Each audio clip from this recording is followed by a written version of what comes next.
Right now, there is a very specific kind of political discipline being tested at the highest levels of North American diplomacy.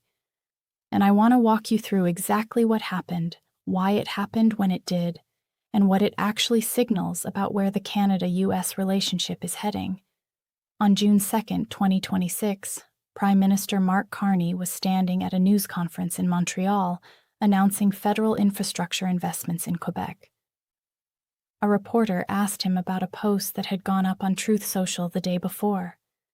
President Trump had seen a Bloomberg article about Canada slipping into a technical recession, and he responded with 2 words: 51st state. That post was then reshared on X by the U.S. Ambassador to Canada, Pete Hoekstra, and the question for Carney was simple: what are you going to do about it? Carney's answer was deliberate. He said, and I am paraphrasing the verified public record here, that President Trump is an exceptionally active user of social media and that this activity has only increased in recent months.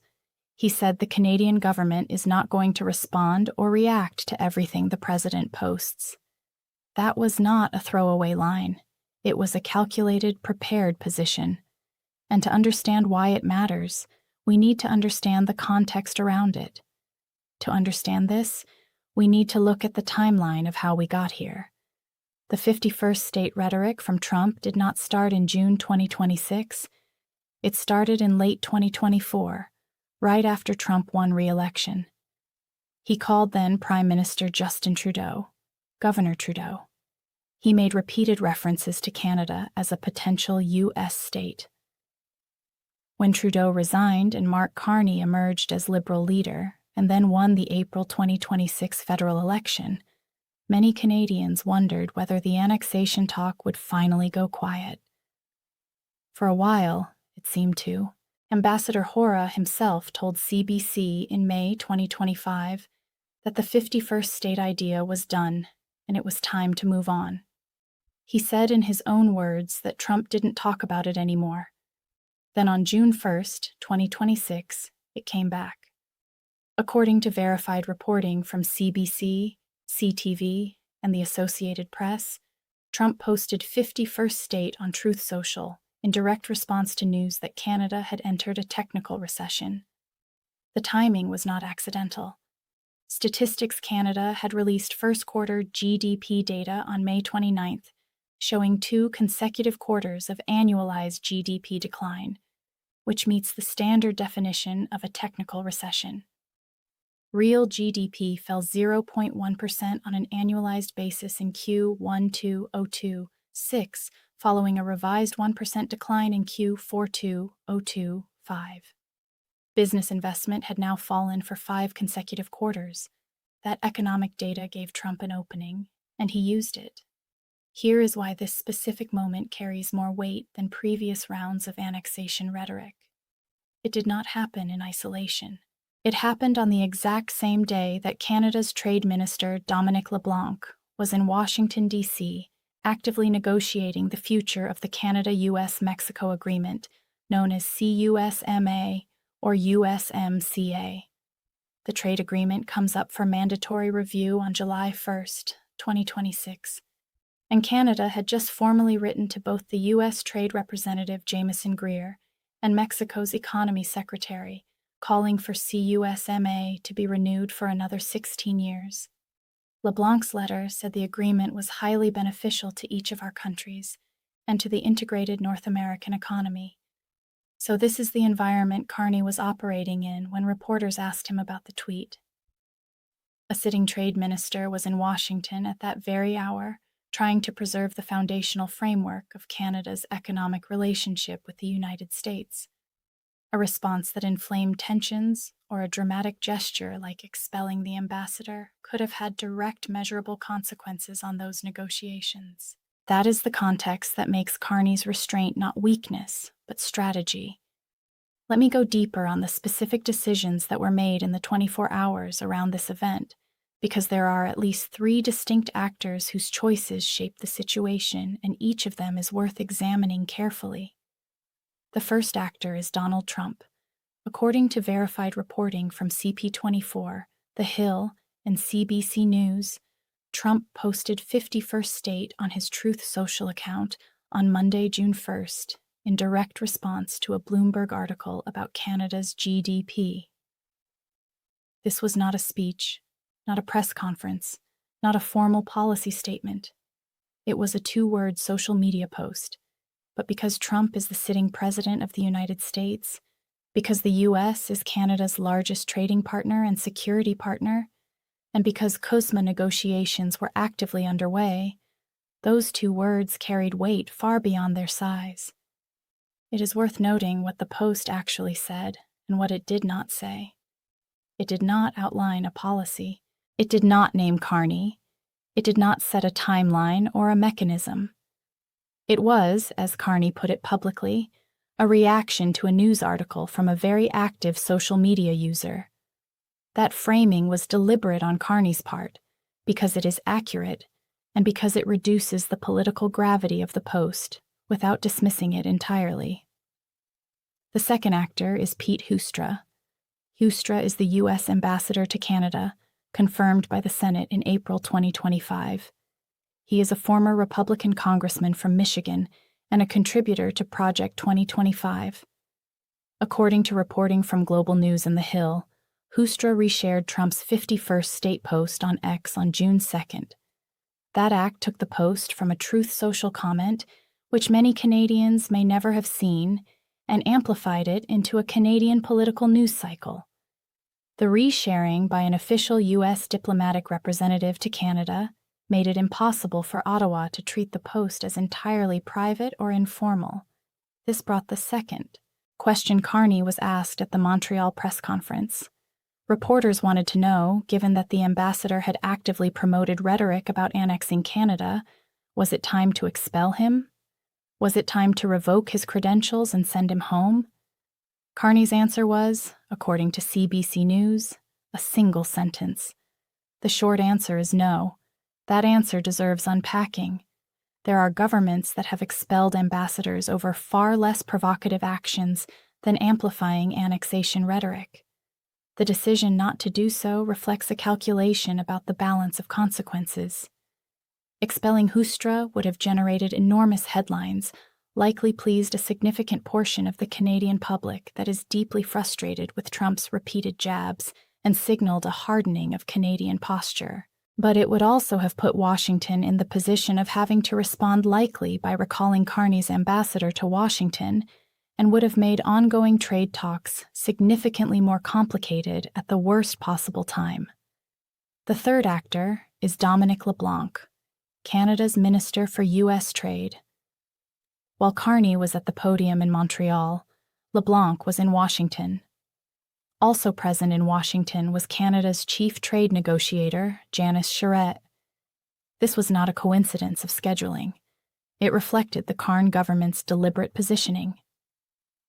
We will say our piece publicly, but the real work is being done quietly, professionally, at the table.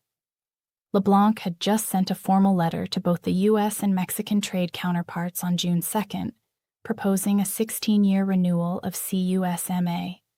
Canada framed this not as a capitulation, but as a recognition that the integrated North American economy benefits all three parties.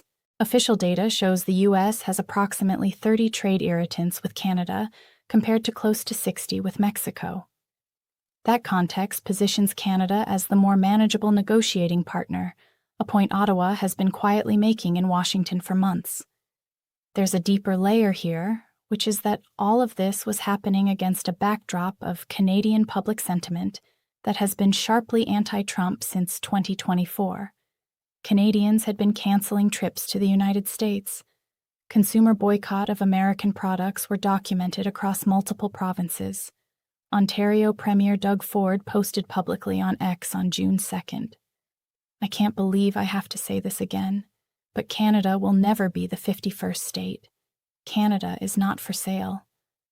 Ford also cited economic data showing Ontario created significantly more jobs per capita than the U.S. in April 2026. That domestic pressure was real. Carney did not ignore it. He acknowledged it. but he also set a ceiling on how far the official government response would go. Now I want to get into the analysis because I think the surface-level story Carney shrugs off Trump tweet misses what is actually being tested in this moment.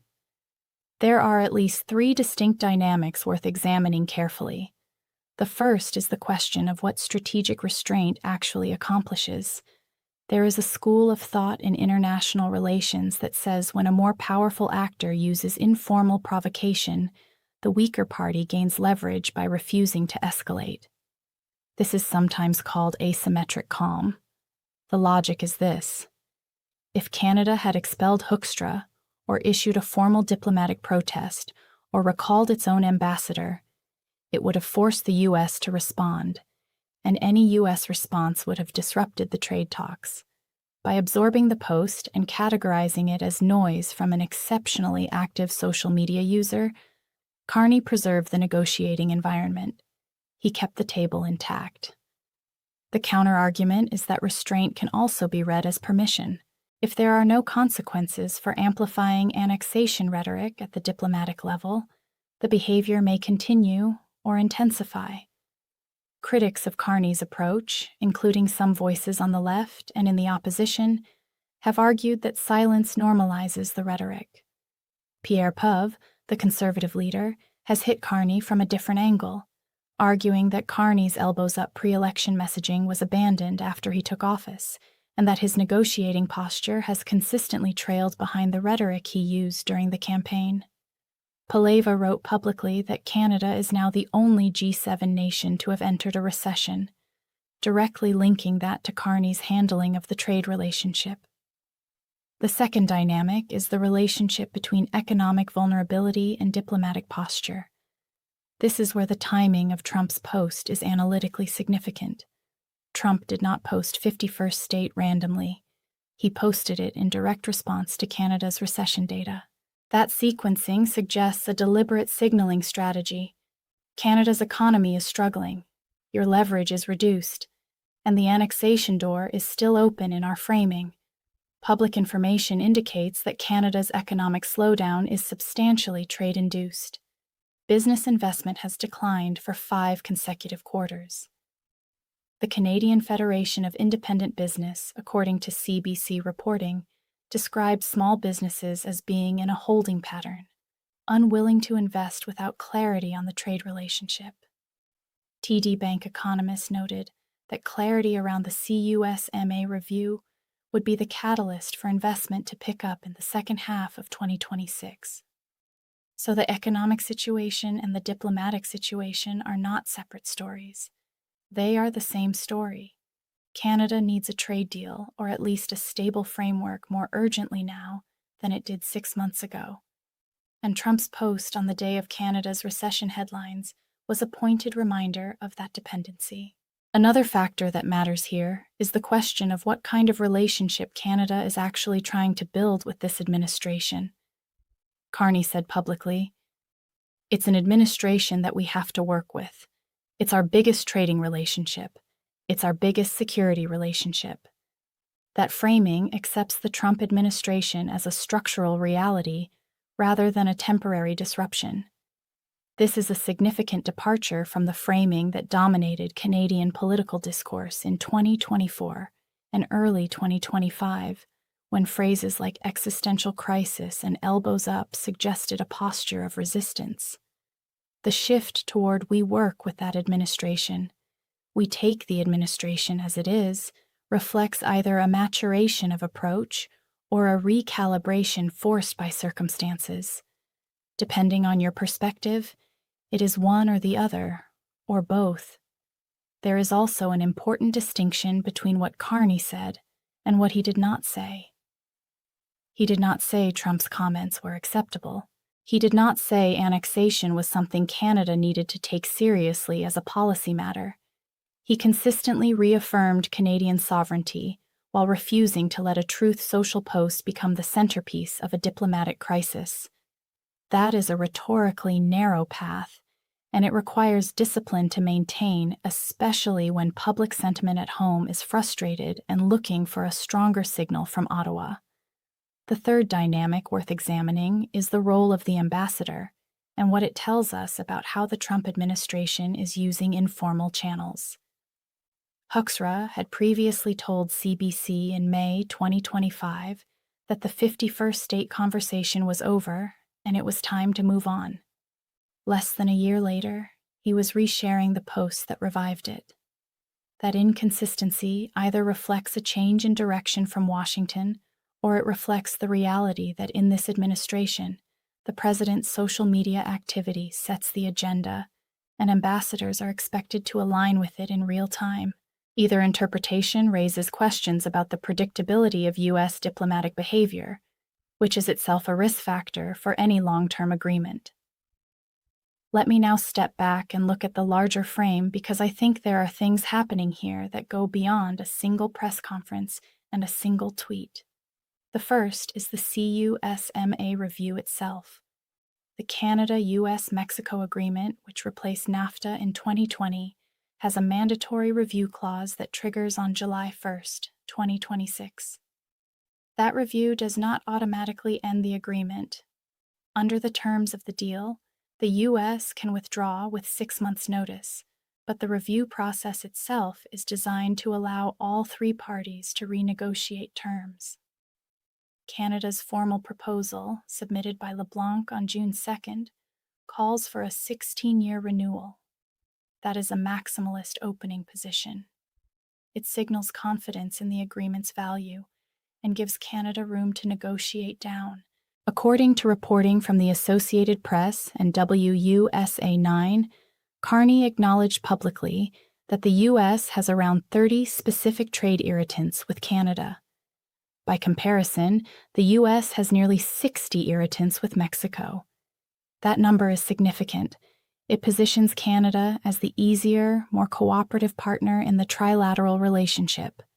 It also frames Canada's argument to Washington as a deal with us is more achievable, less complicated, and more immediately beneficial than disruption.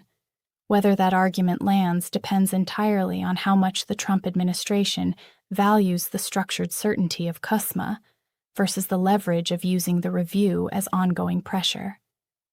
There is a broader geopolitical layer here as well. Canada's economy is under stress from multiple directions simultaneously.